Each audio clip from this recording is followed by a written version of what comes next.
오늘 이 시간 하나님께서 제게 주시는 말씀은 신약성경 요한복음 21장 7절 말씀입니다. 신약성경 요한복음 21장 7절의 말씀입니다. 제가 가진 성경은 신약 183쪽, 184쪽입니다. 요한복음 21장 7절 말씀입니다. 다 찾으신 줄 알고 하나님의 말씀을 받들어 봉독하겠습니다. 예수께서 사랑하시는 그 제자가 베드로에게 이르되 주님이시라 하니 시몬 베드로가 볶고 있다가 주님이시라 하는 시몬 볶고 있다가 주님이라 하는 말을 듣고 겉옷을 두른 후에 바다로 뛰어 내리더라. 아멘. 말씀으로 해서 함께 기도하겠습니다. 주님 감사합니다. 오늘도 주의 말씀 듣고자 합니다. 들을 길을 허락하여 주셔서 부족한 종을 오늘도 사용하시오니 주의 말씀을 대언할 수 있도록 주님 나약하고 부족하나 이 종 사용하여 주셔서 오늘도 은혜 다하시고 우리와 함께 하실 살아계신 예수 그리스도 이름으로 감사하게 드리옵나이다. 아멘. 할렐루야. 할렐루야. 오늘도 우리 주님 우리와 함께 하십니다. 말씀을 준비하는데 그냥 감사하다는 마음이 들어서 참 울었습니다. 그리고 찬송가를 부르는데 눈물이 나서 이렇게 말씀을 시작하면서도 이렇게 울고 있네요. 죄송합니다. 오늘도 우리 주님께서 여러분들을 사랑하십니다. 오늘도 우리 주님이 여러분들과 함께 하십니다. 그 믿음으로 살아가시는 저와 우리 모두가 되어지길 간절히 축원드립니다. 오늘 본문 말씀의 제목을 이렇게 정해보았습니다. 본능은 사랑이다. 여러분 본능 다 있으시지요? 본능이 뭔지 아십니까? 본능은 인간이 가지고 있는 선천적인 입력되어져 있는 반응입니다. 심리 상태나 행동을 이야기하는 겁니다. 그냥 내가 생각하지 않았지만 그냥 그것이 몸이 반응하는 거예요. 몸이 움직이는 거예요. 왜? 제가 알 수 없는, 우리가 알 수 없는 입력되어진 그 행동의 반응이기 때문에 그렇습니다. 어떻게 할 수 있는 방법이 없는 거예요. 왜? 본능이니까요. 이걸 어떻게 부인할 수 있습니까? 반응되어진 건데. 과학적으로 보면요. 본능은 유전적으로 프로그램이 되어 있답니다. 특정 자극에 대해 비교적 일정하고 자동적으로 나타나는 행동 및 심리적 반응의 집합이다라고 합니다. 여러분, 본능은 모든 사람들이 다 가지고 있습니다. 본능이 없는 사람이 없어요. 참 감사하게도 하나님께서 오늘 또 말씀을 이렇게 전할 수 있도록 그 경험을 하게 해주셨는데요. 저는 교도소를 나가지 않습니까? 지난주도 이제 제가 교도소를 갔었어요. 가서 이제 그 재소자들과 함께 인성교육을 해서 집단 상담을 합니다. 그분들에게 이렇게 막 나누는데 제가 이야기하지요. 저는 꽃교회 목사라고 합니다. 교회 사역을 위해서 심리 상담을 공부했고 어떻게 하면 하나님의 사랑을 전할까라고 생각해서 이 사역을 하고 있습니다라고 이야기를 하며 소개를 합니다. 그리고 그분들하고 이렇게 상담을 하지요. 상담을 할 때요, 제가 자연스럽게 그렇게 이야기합니다. 여러분 좋아하는 노래 있으시지요? 저도 좋아하는 노래가 있습니다. 너무너무 좋아하는 노래인데 한번 들어봐 주시겠습니까? 라고 이야기하고 제가 찬양을 틉니다. 어떤 찬양을 틀까요? 이 찬양입니다. 당신은 사랑받기 위해 태어난 사람, 당신의 삶 속에서 그 사랑 받고 있지요. 이렇게 찬양을 틀어요. 그럼 그분들이 따라 부르는 분들도 있으세요. 어떤 분들은 막 듣고 웃는 분도 있고요. 고개를 떨구는 분도 있고 막 그래요. 근데 저는 그렇게 해요. 왜? 너무나 귀한 제게 주신 사역의 장이잖아요. 종교적인 그런 자리가 아니다라고 하는 것들을 밝힙니다. 제가 좋아하는 노래가 있습니다라고 소개하며 제 감정을 이야기하기 때문에 종교적인 부분들이 문제되어진다라고 하는 것들을 이야기할 수 있는 부분이 없어요. 제 감정, 제 생각이니까요. 그렇기 때문에 여러분, 자연스럽게 복음을 전하고 찬양을 나누며 그렇게 저는 그 시간을 섬길 수 있게 되어진 주의 종이 되어졌다라고 생각을 합니다. 그렇게 여러분, 그분들과 함께 나눔을 하고요. 이제 점심시간에는 제가 나가야 돼요. 교육할 때만 들어갈 수 있거든요. 그래서 교육이 끝나면 저는 그 교도소에서 나가야 됩니다. 나가서 갈 데가 없단 말이에요. 오후까지. 그래서 저는 교육할 때마다 어디를 가냐면 목욕탕을 갑니다. 여러분, 제가 생긴 게 참 깨지지에서 잘 안 씻는 사람처럼 보이지만 저는 무조건 매주 한 번은 목욕탕을 갑니다. 언제 간 줄 아십니까? 주일 예배를 준비하기 위해서 토요일 밤에 꼭 갑니다. 이제 설교를 준비하고 설교를 정리하고 예배를 또한 준비하고 마음과 생각을 이렇게 씻는다라고 하는 의미 때문에 이렇게 매주 토요일 저녁에 항상 이렇게 씻으러 가요. 저 나름대로 씻는 사람입니다. 아무튼 이번 주에도 그렇게 해서 제가 교도소 이제 오전 강의를 마치고 목욕탕을 갔는데요. 이제 탕 안에 갔는데 이제 어떤 어르신이 이제 그 온수탕 있잖아요. 따뜻한 물이 있는 그 따뜻한 온수탕에 들어가는 그 이제 손잡이를 잡고 이렇게 온수탕에 누워서 탁 계신 거예요. 처음에 딱 그분 바라보면서 그런 생각이 들었어요. 야, 어르신 저렇게 손잡이를 잡고 온수 찜질을 하시네? 그렇게 생각을 했어요. 근데 계속 지켜봤어요. 왜냐하면 되게 위태로워 보였거든요.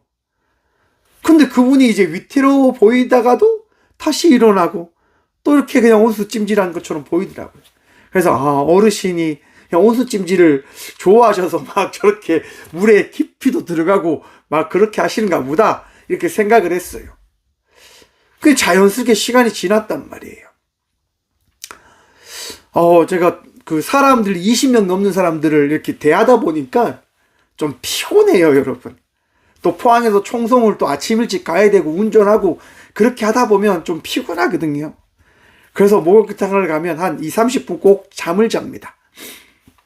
이제 그날 또 한 20분 잤어요.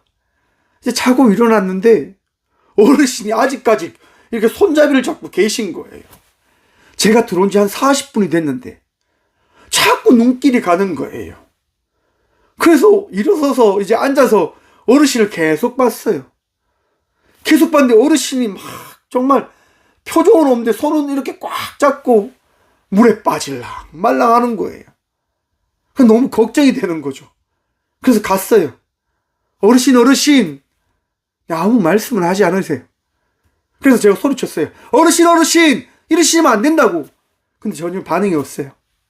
제가 그렇게 소리치니까 이제 다른 탕에 있던 분들이 이제 아시는 분이신가 봐요. 왜 이렇게 하면서 같이 이제 그분을 일으켰어요. 그리고 앉혀드렸어요. 그리고 이제 그 아시는 분이 이야기하는 거죠.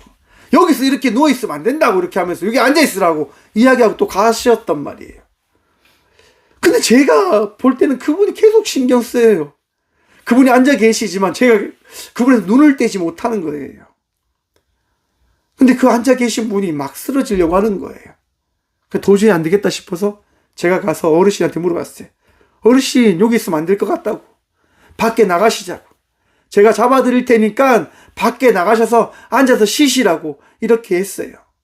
그래서 제가 그분을 이제 일으키고 했는데 그분이 움직이질 못하시는 거예요. 완전 녹초가 되셔서. 그래서 조금 전에 도와주셨던 어르신도 와서 도와주셨어요. 근데 자꾸 나가려고 해도 도저히 못 움직이시는 거예요. 완전하게 축 처져 버리신 거죠. 그래서 제가 업어드리려고 했거든요. 어르신 업히세요 해서 업어드리려고 했는데 그분이 저를 이제 잡지를 못하는 거예요. 몸에 물기가 있죠. 그래서 도저히 없는 게 혹시라도 넘어지면 더 크게 다칠 것 같아서 안 되겠다 판단을 해서 제가 이야기 드렸어요. 어르신, 제가 못 얻고 갈 것 같아요. 119 부를까요? 라고 이야기하니까 불러줘요. 이렇게 나긋직하게 이야기하시더라고요. 그래서 119가 와서 이야기를 해주시더라고요. 이렇게 해서 어르신들이 돌아간다고. 이런 식으로 어르신들이 물에 있다가 돌아가시는 경우가 있다라고 이야기하시더라고요. 여러분, 사람들은 본능적으로 살려고 합니다. 이게 본능이잖아요. 어쩔 수 없어요. 모든 사람들은 본능적으로 살아가고 행동합니다. 오늘 본문 말씀에 보면 본능적으로 한 그 모습이 성경에 등장합니다. 신기하죠? 여러분, 우선 21장 1절 말씀 함께 보도록 합니다. 그 후에 예수께서 기베라 호수에서 또 제자들에게 자기를 나타내셨으니 나타내신 일은 이러하니라. 아멘. 여러분, 우선 이 요한복음 21장은요, 첨부되어진 말씀이다라고 이야기를 합니다. 21장까지 요한이 이렇게 기록을 한 다음에 21장은 후대에 기록해서 이제 첨부되어진 말씀이 아닌가라고 많은 신학자들이 이야기합니다. 20장 말씀 끝장 보면 이랍니다. 이 책을 기록한 목적에서 예수께서 제자들 앞에서 이 책에 기록되지 아니한 다른 표적도 많이 행하셨으니 오직 이것을 기록함은 너희로 예수께서 하나님의 아들 그리스도이심을 믿게 하려 함이요 또 너희로 믿고 그 이름을 힘입어 생명을 얻게 하려 함이니라. 아멘. 이렇게 해서 딱 끝이 났는데 21장이 딱 붙어 있단 말이에요. 그래서 신학자들이 이야기하는 거예요. 이건 어떤 의미가 있어서 첨부되어진 걸 거야 라고 이야기합니다. 그런데 여러분, 이제 많은 성경은 사본들이 이렇게 모아져서 기록되어진 말씀이에요. 많은 성경들이 이렇게 막 합쳐져서 야, 여기도 있네? 저기도 있네? 다른 지역에도 있어? 야, 이거 정말 하나님의 말씀 맞는가 보다 라고 해서 정경으로 이렇게 성경이 만들어졌거든요. 그런데 이 21장 역시도 사본들을 살펴보니까 이렇게 유사하게 다 있는 거예요. 그래서 이것을 이렇게 첨부를 해 놓았습니다. 그래서 이것에 대해서 정말 요한이 기록했는지 안 했는지에 대한 많은 의문점이 있지만 그래도 성경이니까 요한이 기록한 것이 아닐까라고 저는 믿습니다. 그렇듯 요한이 기록한 이 말씀을 한번 보세요, 여러분. 그 후에 예수께서 디베라 호수에서 또 제자들에게 자기를 나타내셨으니 그 후에 언제입니까? 여러분, 21장 우리 지난주에 어떤 말씀 나눴습니까? 도마에게 예수님께서 자기를 나타내신 장면의 이야기를 우리는 말씀을 들었습니다. 여러분, 예수님께서 처음 부활하시고 또 8해가 지나서 또 도마에게 나타나시고 그 후에 다시금 제자들에게 나타난 말씀인 거예요. 오늘 본문 말씀에 대해서 많이 생각했어요. 어떤 말씀을 나눠야 될까? 그냥 부활절이 끝나고 나서 흐름에 따라서 말씀을 한번 살펴보는 게 좋지 않을까라고 하는 생각이 들었기 때문에 오늘 우리는 21절 말씀을 보고 있어요. 여러분, 예수님께서 자기를 나타내셨다고 합니다. 누구에게요? 제자들에게. 사랑하는 성도 여러분, 오늘 이 시간 예수님께서 여러분들에게 예수님을 나타내실 것을 믿으시길 축원합니다. 오늘 이 시간 예수님께서 여러분들을 만나 주십니다. 여러분의 마음속에, 여러분의 삶 속에 은혜 더하실 겁니다. 왜냐? 부활하셨기 때문이에요. 예수님께서는 우리와 함께 하신다라고 말씀하셨기에 그 말씀을 이루기 위하여 이 순간 이 자리 가운데 우리와 함께함을 믿으시길 축원합니다. 여러분, 우선 기베라 호수가 어떤 호수입니까? 여러분, 누가복음 5장에 보시면 갈릴리 호수라고 하는 말이 나옵니다. 이 호수가 어디입니까? 바로 오늘 이 본문 말씀에 나오는 기베라 호수입니다. 이 호수는요, 티베리아우스 황제의 이름에서 유래되어진 호수인데 처음 베드로를 만났던 갈릴리 호수하고 똑같은 장소인 거예요, 여러분. 그런데 왜 이들이 지금 이 자리에 가 있을까? 여러분, 이들이 지금 왜 이 자리에 가 있습니까? 마태복음 26장 봅니다. 마태복음 26장 31절 이에 보면 이랍니다. 그때 예수께서 제자들에게 이르시되 오늘 밤 너희가 다 나를 버리리라 기록된 바 내가 목자를 치리니 양의 떼가 흩어지리라 하였느니라. 그러나 내가 살아난 후에 너희보다 먼저 갈릴리로 가리라. 예수님께서요, 십자가의 사건을 만나기 전에 제자들에게 어떤 말씀을 하냐면, 오늘 밤 너희가 다 나를 버릴 거야. 그리고 기억해, 내가 살아난 후에 너희보다 먼저 갈릴리로 가 있을 거야 라고 예수님께서 말씀해 주신 겁니다. 사랑하는 성도 여러분, 우리가 힘들고 어려울 때 어떤 생각이 듭니까? 저는요, 힘들고 어려울 때 제가 붙잡는 말씀이 있습니다. 빌립보서 4장 13절 말씀, 내게 능력 주시는 자 안에서 내가 모든 것을 할 수 있느니라. 안 된다고 이야기하는 그 순간, 아니라고 하는 이야기하는 그 순간이 와도 저는 무너지지 않습니다. 왜냐하면 내게 능력 주는 자가 나와 함께함을 제가 믿기 때문인 겁니다. 사람들이 나를 핍박하려고 해도, 나를 무너뜨리려고 해도 저는 결코 무너지지 않을 겁니다. 왜냐? 내게 능력 주신 자가 저와 있으니까요. 제가 지난번에 한번 말씀드렸을 겁니다. 교도소에서 어떤 분이 잡초라고 하는 별명을 쓰셨을 때 저도 그분에게 이렇게 이야기를 했다고 말입니다. 저도 제 인생이 잡초다라고 생각합니다. 밟아도 저는 죽지 않을 겁니다. 왜냐? 저는 잡초 같은 인생이거든요 라고 말씀드렸어요. 저는 하나님 때문에 살아가는 종이기 때문에 저는 결코 무너지지 않습니다. 넘어지지 않을 겁니다. 왜? 하나님을 믿기 때문에, 예수님을 믿기 때문에, 성령님을 믿기 때문에 말입니다. 하나님의 은혜로 살아간다고 하는 그 사실을 결코 놓지 않기에 저는 결코 넘어지지 않을 겁니다. 저의 고백이 우리 모두의 고백이 되어지길 축원합니다. 사랑하는 성도 여러분, 여러분들이 고백해야 됩니다. 어떤 순간이 와도, 어떤 상황을 만나도 나는 결코 무너지지 않는다 라고 고백하셔야 된다고 하는 거예요.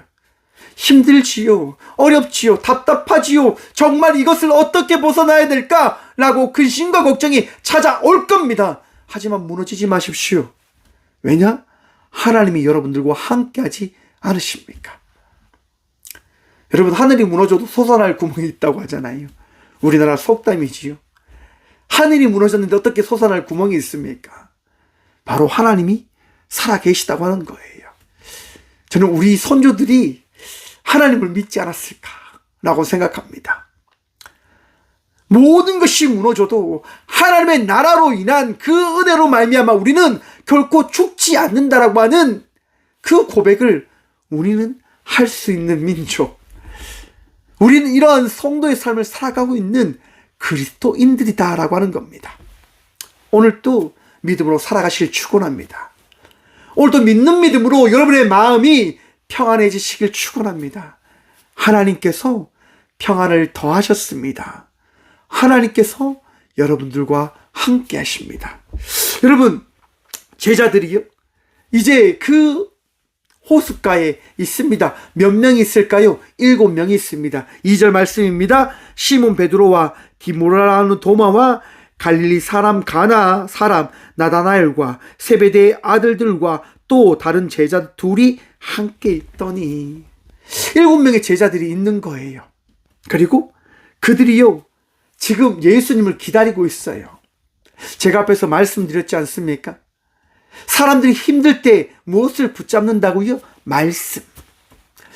저는 여러분, 오늘 지금 이 본문 말씀의 7명이 왜 그 자리에 있을까라고 생각을 해봐야 된다라고 생각합니다. 여러분, 먼저 여러분에게 여쭤봅니다. 왜 이 자리에서 예배 드리고 계십니까? 여러분, 오늘 이 시간 왜 예배 드리십니까? 습관처럼 예배 드리러 나오셨습니까? 그것이 아니길 간절히 소망해 봅니다. 믿음으로 주님을 사랑하기에, 우리 하나님께서 오늘 이 시간 내게 주시는 말씀이 있다고 하는 그 기대와 소망이 있기에 이 예배로 나온 여러분 되시길 간절히 축원합니다. 주님께서 이 시간 말씀의 은혜에 더하실 겁니다. 제가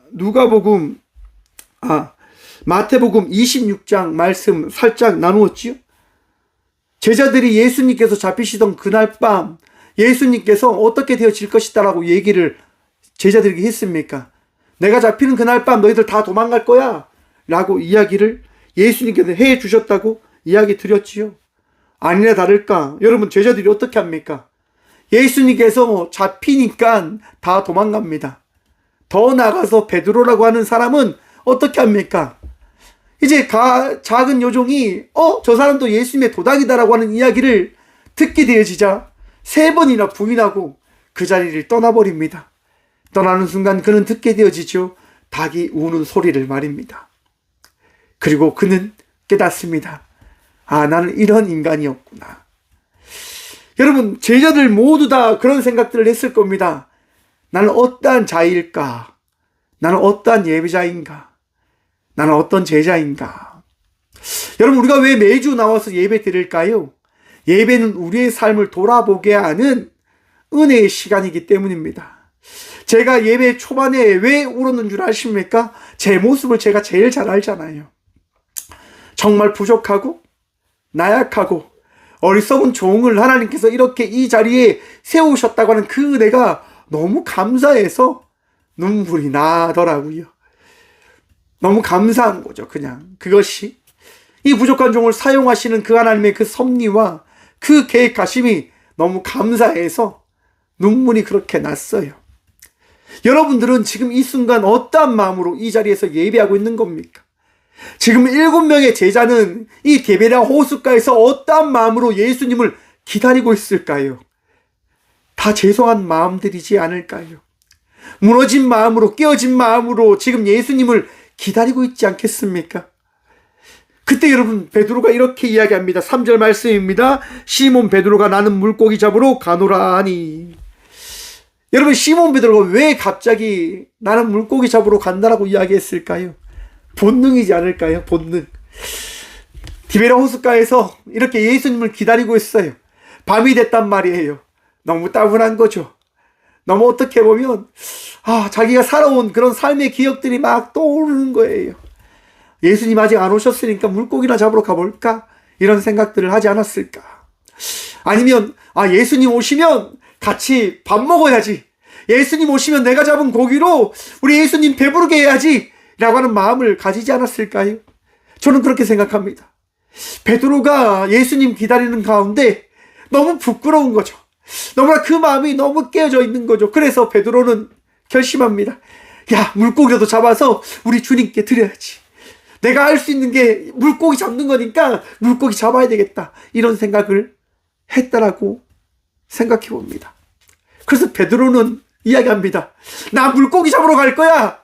라고 이야기합니다. 그러자 다른 제자들도 이야기합니다. 그래, 같이 가자. 우리가 물고기 잡아서 예수님과 같이 저녁 먹자. 아침 먹자. 예수님께 자랑하자. 우리 이렇게 많은 물고기 잡았다고 예수님께 자랑하자. 라고 그런 마음을 가지지 않았을까요? 그리고 그들은 물속으로 갑니다. 그물질을 합니다. 신기하죠, 여러분? 물고기를 한 마리도 잡지 못해요. 여러분, 전문가가 뭘까요? 전문가. 자기가 해온 그 자리에서 어떠한 성과를 이뤄낸 사람이고 그만한 능력과 그만한 것들을 이룬 사람을 전문가라고 이야기합니다. 여러분, 40평생 넘게 물고기를 잡았다라고 한다면 전문가이지 않을까요?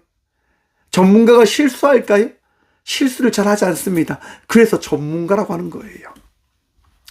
여러분, 그 배에 탄 사람들은 나름대로 어부들로서 전문가예요. 물고기 잡는 거 도사란 말이에요. 그런데 물고기를 단 한 마리도 잡지 못합니다. 기적이죠, 기적. 여러분, 우리가 세상을 살아갈 때 우리의 능력과 우리의 힘으로 열심히 살아가려고 합니다. 여러분, 어떠세요? 전문가처럼 잘 되십니까? 저는 죄송하지만 오은영의 상담사와 좀 다른 생각들을 가지고 사역하는 상담사입니다. 아이들을 훈육을 굉장히 이제 싫어하시더라고요. 저는 성경의 말씀대로 사랑의 회초리를 들어야 된다고 생각하는 상담사입니다. 여러분, 최근에 그 오은영 박사 금쪽이에 나왔던 친구가 선생님을 밀쳐버리고 조롱했다라고 하는 기사를 봤어요. 요즘 아이들이 겁없이 세상을 살아가는 것처럼 저는 살아가고 있다고 생각합니다. 왜 그럴까요? 부모님의 사랑과 세상의 무서움을 모르고 배우지 못하고 있기 때문이다라고 저는 생각합니다. 물론 틀릴 수도 있을 겁니다.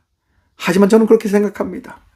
모르기 때문에, 나밖에 모르기 때문에, 어리석음에 빠져 살아가기 때문에. 여러분, 모든 인간들은 이렇듯 자기의 생각과 자기의 착각에 빠져서 자기의 방법이 다 맞다라고 생각합니다. 자기의 생각이 옳다라고 생각합니다. 그런데 여러분, 그 생각이 틀릴 수도 있다라고 하는 것들을 받아들이셔야 됩니다. 내 이야기가, 내 행동과 내 것들이 잘못될 수 있다라고 하는 것도 바라보셔야 된다고 하는 거예요. 저도 그렇죠, 여러분. 제가 어떻게 온전하겠습니까? 제가 어떻게 완전하겠습니까? 저는 저로 살아가는 거예요. 하나님이 저를 이렇게 만들었기 때문에. 여러분들도 여러분들처럼 살아가는 거예요. 왜? 하나님이 그렇게 만드셨기 때문에. 나약하고 부족하게 말입니다. 여러분, 업으로 살아갔던 그들, 물고기를 잘 잡았던 그들, 그렇게 살아갔지만 그들의 삶 속에 그들에게 주어진 그 빈자리만 그들은 경화합니다. 자기 손에 잡히지 않는 물고기, 자기 손에 있는 그 그물, 자기의 나약함과 자기들의 비참함, 끊임없이 무너져버릴 수밖에 없는 삶을 그들은 또 경험하게 되어진 겁니다. 이것이 우리의 삶이지 않을까라고 생각해 봅니다. 무너지는 세상의 그 삶의 발자국, 아픔 가운데 힘든 가운데 살아가는 우리들의 삶, 질병이 찾아오면 그 질병으로 인해서 무너진 우리들의 가슴, 마음들. 사랑하는 성도 여러분, 이것이 우리들의 모습인 거예요. 나약하고 부족하고 정말 어쩌보면 처량한 삶, 아무것도 아닌 것처럼 보여지는 그러한 삶. 그런데 여러분, 우리 주님은요, 그러한 삶의 자리 가운데 찾아오시는 분 되심임을 바라보시고 기억하시고 마음에 새기시길 간절히 축원드립니다. 5절 말씀 봅니다. 예수께서 이르시되 애들아 너희에게 고기가 있느냐. 여러분, 예수님께서 우리에게 찾아오셔서 이렇게 말씀합니다. 애들아. 여러분, 어떤 말입니까? 사랑스러운 자기의 자녀다라고 하는 인식 가운데 고백되어진 말입니다. 오늘 이 시간 우리 주님께서 여러분들을 부르십니다. 애들아, 너희가 오늘 또 이렇게 이 성전으로 나와왔구나. 사랑하는 성도 여러분, 주님께서 여러분들을 사랑하신다 말씀하십니다. 주님께서 오늘 또 여러분들과 함께해서 좋다라고 말씀하십니다. 그 은혜를 고백하시고 바라보시길 축원합니다. 너희에게 고기가 있냐? 너희가 세상을 살아가면서 무거운 짐들이 있어? 아픔이 있어? 어려움이 있어? 모든 것들을 다 해결할 수 없는 능력? 없지. 제자들이 이야기합니다. 네, 없습니다. 네, 없습니다. 여러분 고백하십시오. 주님, 우리가 그런 것들 가지지 않고 있습니다. 주님, 우리가 나약하고 부족하고 힘든 가운데 살아가는 주의 자녀들입니다라고 고백하며 나아가는 주의 자녀들 되시길 축원합니다. 받아들이셔야지요. 각자의 나약함을, 우리의 어리석음을 말입니다. 주님께서 기뻐하시는 것이 무엇인지를 바라보며 나아가는 주의 자녀들 되시길 축원합니다. 아파도 힘들어도 우리 주님 여러분들 떠나지 않으십니다. 여러분들과 함께 하시는 거예요. 왜냐하면 주님이 여러분들을 택하셨기 때문에. 예수님께서 이렇게 말씀하십니다. 그물을 배 오른편에 던지라. 그리하면 잡히리라. 여러분, 제자들이 있는 그 오른편이 어디일까요? 그죠? 정답이 없어요. 오른편. 여러분, 착각하지 마십시오. 아, 오른편이라고 해서 무조건 여기가 오른편이야. 아니에요, 여러분. 그저 주님께서 지금 우리에게 하시는 말씀, 너 지금 나의 말에 순종할 거야? 너 순종할 수 있어? 그 말씀을 하시는 거예요. 어디가 중요한 것인지 아니라 지금 너가 오늘 내 시간 내게 허락한 말씀에 따라 순종할 수 있어? 라고 주님이 말씀하신단 말이에요. 그 말씀에 따라 순종할 수 있냐 없냐를 주님은 바라보시는 겁니다. 그리고 우리에게 말씀하십니다. 오른편에 그물을 던지라. 그리하면 잡히리라. 사랑하는 성도 여러분, 믿음으로 살아가시면 그 믿음으로 말미암아 여러분의 삶이 하나님 나라의 백성의 삶이 되어질 것을 믿으시길 축원합니다. 어려움 가운데 역사하시고 힘든 가운데 은혜도 하시고 아픔 가운데 치료의 은혜를 더하실 그 주님을 믿는 믿음으로 은혜 받은 자의 삶을 살아가는 주의 자녀들 되시길 축원합니다. 주님께서 역사하실 겁니다. 주님께서 말씀하실 겁니다. 믿음으로 순종하시길 축원합니다. 제자들이요, 그 말씀에 따라 이에 던졌더니 물고기가 많아 그물을 들 수 없었더라. 믿음에 따라 순종하니까 그 믿음에 따라 놀라운 물고기들을 잡아졌음을 제자들이 경험하게 되어집니다. 여러분, 이것이 은혜인 거예요. 주님께서 우리와 함께 하신다라고 하는 믿음으로 나아가면 그 나아가는 발걸음 가운데, 그 발걸음 가운데 역사하시는 주의 섭리를 바라보게 되어지는 것이 은혜다라고 하는 거예요, 여러분. 우리나라의 역사에 보면 최재형이라고 하는 독립운동가의 이야기가 있습니다. 최재형이라고 하는 우리의 독립운동가 선생님은요, 정말 계모에 의해서 미움받고 컸던 분이세요. 그렇게 미움받고 커는 가운데 이제 러시아의 그 선을 만나서 러시아에 가서 정말 새로운 꿈을 꾸고 이 대한민국 땅에 와서 사업을 해서 대성을 합니다. 정말 이 대한민국 땅에서 정말 넉넉하게 잘 먹고 잘 살아요. 그런데 일본이 우리나라를 침략하고 러시아를 침략하는 그 사건을 바라보면서 최재형 선생님이 결단하는 거예요. 내 조국, 나의 나라를 그래도 내가 지켜야 되지 않겠냐. 그래서 자기가 번 돈을 가지고요, 독립군에게 지원을 하는 거예요. 수백억 원을 지원하는 거예요. 몰래. 근데 일본에서 이제 위협을 하는 거죠. 그래서 러시아가 이야기하는 거예요. 최재형, 너 이렇게 하면 안 돼. 일본이 너 크게 위협할 수 있어. 하지 마. 이렇게 이야기해요.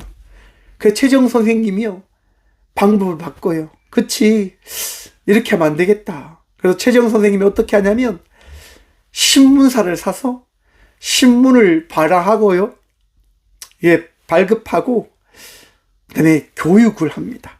학교를 세우고 아이들을 가르치는 계명운동을 전개하세요. 왜? 우리 민족이 깨어나야 된다고 하는 거예요. 잘 배워야 된다고 하는 거예요. 여러분, 그런데 그렇게 하다 보니까 일본이 어떻게 할까요? 불만이죠. 싫어하죠.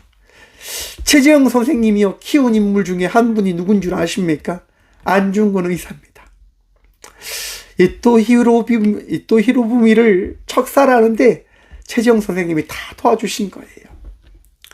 결국 최재형 선생님이 어떻게 되어질까요? 일본에 끌려가서 이제 총 맞아 죽으세요. 여러분, 최재형 선생님에 대한 무덤도 그런 것도 여러분 남아있지 않대요. 일본이 정말 그의 기록을 다 없애려고 한 거죠. 우리 민족의 그 중요한 사실들을 다 없애려고 하는 거죠. 그런데 여러분, 놀라운 사실이 있어요. 최재형 선생님의 생일이 언제인 줄 아십니까? 8월 15일입니다. 그가 태어난 날 대한민국이 새롭게 태어나게 되어졌다고 합니다. 우리는 그렇게 생각하죠. 우리의 생각대로 모든 것이 되어질 수 있다라고 생각하지만 그 결론은 허무하구나. 나는 아무것도 할 수 없는 존재이구나라고 생각을 해요. 하지만 그 가운데 우리 주님께서 역사하시면 놀라운 일들을 우리는 경험하게 되어진다고 하는 겁니다. 이 대한민국의 역사를 한번 보세요. 말도 되어지지 않는 역사의 이야기가 펼쳐져 있잖아요. 어떻게 그런 일들이 일어날 수 있는 겁니까? 기도의 역사인 거예요. 성령님의 역사인 거예요. 우리 민족의 선배들의 뜨거운 기도의 그 흐름이 이 나라 이 민족을 우리 주께서 사용하시기에 부족함 없는 나라로 만들어 가고 있는 거예요. 오늘을 살아가는 우리들의 그 기도가 이 대한민국을 살아갈 수 있게 만들어 가고 있는 거예요. 하나님께서 역사하시니까요. 하나님께서 역사하시니까. 여러분, 그 역사를 경험한 사람들은 어떻게 살아가야 되냐? 저는 이렇게 생각합니다. 7절 말씀 봅니다. 예수께서 사랑하시는 그 제자가 베드로에게 이르되 주님이시라 하니 시몬 베드로가 볶고 있다가 주님이라는 말을 듣고 겉옷을 두른 후에 바다로 뛰어내리더라. 사랑하는 성도 여러분, 주님 사랑하십니까? 사랑하신다고 한다면 여러분들의 마음 다해 주님을 사랑할 수 있는 그 본능으로 주님을 사랑하며 나아가는 믿음의 제자가 되시길 축원합니다. 각자의 믿음이 다 다르잖아요. 각자의 그 마음들이 다 다르잖아요. 열정을 다해 최선을 다하여 주님을 사랑하십시오. 답이 없어요. 정해진 게 없단 말이에요. 하지만 중요한 게 뭐라고요? 최선을 다해서 사랑하시란 말입니다. 대충 사랑하지 말고, 대충 예배하지 말고 주님께서 기뻐하실 그 예배를 드림으로 나아가는 주의 자녀들 되시길 축원합니다. 우리 주님은 그걸 원하지 않겠습니까? 베드로가요, 여러분, 옷을 벗고 있다가 옷을 두른 채 물에 뛰어들어서 예수님께 갑니다. 그 거리가 얼마나 될까요? 8절 말씀 봅니다. 다른 제자들은 육지에서 거리가 불과 한 50칸쯤 되므로 작은 배를 타고 물고기가 든 그물을 끌고 와서 한 50칸쯤이라고 합니다. 50칸을 이야기하면 약 100m. 100m를요, 여러분, 베드로는 옷을 입고 수영을 해서 온 거예요. 그럼 한번 생각해 보십시오. 나머지 제자들은 배를 타고 지금 예수님께로 가고 베드로는 수영을 해서 지금 가고 있어요. 누가 빠를까요, 여러분? 당연히 배가 빠르지 않겠습니까? 하지만 베드로는요, 그 멍청한 선택을 한 겁니다. 왜 그럴까요, 여러분? 베드로의 본능이다라고 생각합니다. 하나님을, 예수님을, 성령님을 너무너무 사랑하는 거예요. 사랑하는 너무 부끄러운 마음이 큰 거죠. 죄송한 마음이 너무 큰 거죠. 예수님을 부인했던 그 마음이 너무 큰 거예요. 너무 죄송한 거예요. 자기가 할 수 있는 게 아무것도 없다 생각하니까 그가 생각한 게 다 그거예요. 예수님 앞에 내 최선을 다해서 제가 예수님 사랑합니다라고 고백할 수 있는 그 삶을 제가 살아가겠습니다라고 하는 그 결단. 그 결단을 베드로는 선택한 것이 아닐까라고 생각해 봅니다. 그래서 베드로는 제자가 스승에게 옷을 벗고 있는 모습을 보이면 당시 유대 문화에서는 안 된다고 합니다. 그 문화에 따라서 가장 거룩한 모습, 가장 완전한 모습을 베드로는 택해서 그렇게 하는 겁니다. 하나님, 제가 할 수 있는 것이 여기까지밖에 없습니다.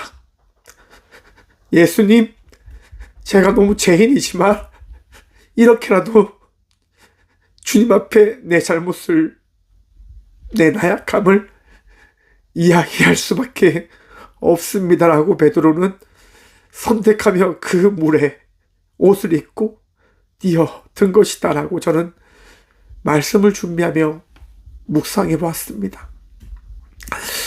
여러분, 사랑하십니까, 주님을? 이것은 우리의 본능입니다.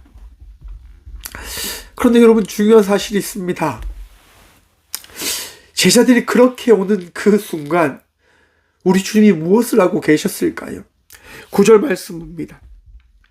육지에 올라 보니 숯불이 있는데 그 위에 생선이 놓였고 떡도 있더라. 제자들이 예수님께 왔어요, 여러분. 예수님께 왔는데 지금 어떤 상황입니까?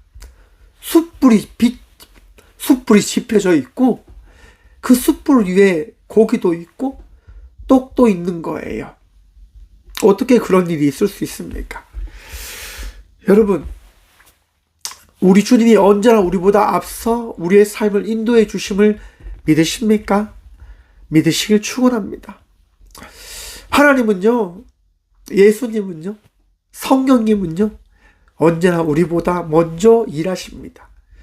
모든 것을 계획하셨고, 모든 것을 예배하셨고, 모든 것을 이끌어 가심을 믿으시길 축원합니다. 지금 제자들에게 이야기하는 거예요.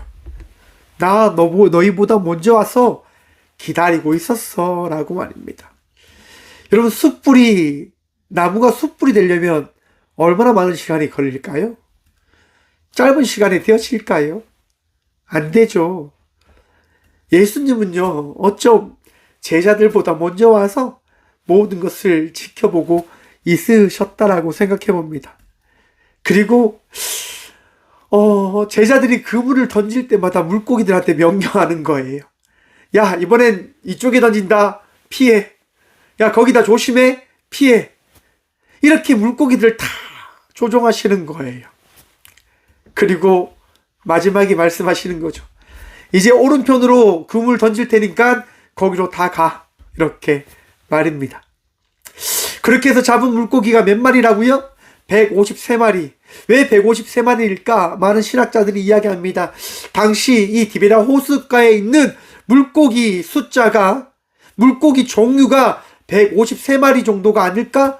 그래서 예수님께서 153마리의 종류를 작게 하셔서 이 땅에 있는 모든 민족을 너희가 낚아라 라고 하는 의미로 그렇게 물고기를 작게 하신 것이 아닌가 라고 신학자들이 이야기합니다. 답은 없지요. 하지만 많은 물고기를 잡았다고 하는 거예요. 많은 물고기를. 오늘날 여러분, 많은 땅에 그리스도 예수의 복음이 전해져 있습니다. 어떻게 그런 일들이 일어날 수 있을까요? 바로 오늘 이 시간 예수님을 만난 저와 우리들의 발걸음, 우리들의 기도, 우리들의 헌신, 우리들의 그 고백, 우리들의 순종 때문이다라고 하는 것들을 바라보시며 주님께서 우리를 사용하신다고 하는 것들을 기억하시고 믿으시길 축원드립니다. 여러분, 우리 주님은 우리를 사랑하십니다. 그것이 예수님의 본능이세요. 예수님은 우리를 사랑하신다라고 태초부터 말씀하셨고, 태초부터 우리를 창조하시기 위한 모든 계획들을 하고 계시다라고 말씀합니다. 우리의 인생이 어떻게 이렇게 됐는지 이해할 수 없지요. 모든 사람들의 인생이 왜 그런지 이해할 수 없죠. 하지만 분명히 기억하십시오. 모든 인생을 우리 주님은 사랑하신다고 하는 겁니다. 어떤 인생도, 어떤 누구도 여러분들을 포기하지 않으십니다. 여러분들과 함께 주의 나라를 만들어 가실 겁니다. 그 믿음으로 오늘도 평안하시고 감사하시고 기쁨으로 나아가는 저와 우리 모두가 되어지길 축원합니다. 주님이 오늘도 여러분들을 사랑하십니다. 기도하겠습니다. 주님, 감사합니다. 오늘도 우리를 사랑하여 주신 주님 감사합니다.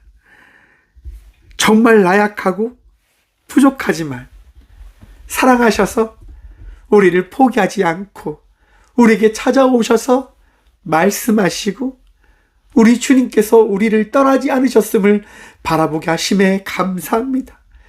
우리는 언제나 붙잡으려고 합니다. 언제나 찾으려고 합니다. 주님, 다시금 깨닫게 하여 주셔서 이미 너희와 함께하고 있음을, 이미 나와 함께하고 계심을 우리가 믿고 고백하여 주셔서 아픔 가운데 있는 주의 자녀들이 있습니다. 힘든 가운데 있는 주의 자녀들이 있습니다. 세상의 어리석음과 세상의 악함으로 인하여 많은 것이 무너져 있는 주의 자녀들이 있습니다. 주님, 다시금 일으켜 주시고 다시금 살아가게 하여 주셔서 다시금 주의 능력과 은혜로 어제보다 나은 자의 삶을 살아갈 수 있는 믿음의 자녀들이 되어줄 수 있도록 복의 복을 더하여 주셔서 나약합니다. 부족합니다. 아픔 가운데 있습니다. 하지만 오늘도 주의 말씀 의지하여 기도합니다. 주님, 살아가게 하여 주셔서 주님 은혜로 나아갈 수 있도록 복을 더하여 주셔서 주의 말씀과 주의 은혜를 통하여 어제보다 나은 자의 삶을 살아가는 믿음의 자녀들이 되어줄 수 있도록 주님 붙드시고 위로하시고 새로운 삶을 살아가는 그 복을 누리게 하여 주시옵소서. 오직 주님만이 우리의 전부이십니다. 오직 주님만이 우리의 능력 되십니다. 주님, 우리와 함께하여 주시옵소서. 주님, 이 시대에 많은 전쟁들이 있고 많은 아픔들이 있고 많은 고통들이 있습니다.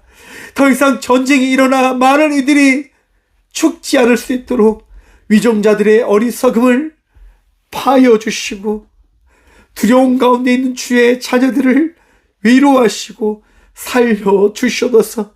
이해할 수 없는 이 세상 속에 주의 말씀을 통하여 위로함 받고 오늘을 살아가는 저와 우리 모두가 되어줄 수 있도록 주님 우리와 함께하여 주시옵소서. 오늘도 우리를 사랑하시는 예수 그리스도 이름으로 감사 기도드리오며 이제는 친히 우리를 사랑하셔서 우리를 떠나지 않으시며 우리와 함께 하시는 예수 그리스도의 은혜와 우리를 사랑하셔서 우리의 인생을 만들어 가시고 우리의 인생을 계획하시는 하나님의 다함없는 사랑과 우리를 사랑하시기에 우리의 악함과 우리의 어리석음과 우리의 부족함을 채워가시고 변화시켜 가시는 성령님의 감화 교통하시니 오늘 이 시간도 주님을 사랑합니다라고 고백함으로 나아가는 꽃교회 모든 자녀들과 함께 영상으로 예배하며 나가는 믿음의 동역자들의 삶 속에 그들의 가정과 그들의 일터 위에 이로부터 영원까지 함께 하시기를 간절히 축원하옵나이다. 아멘.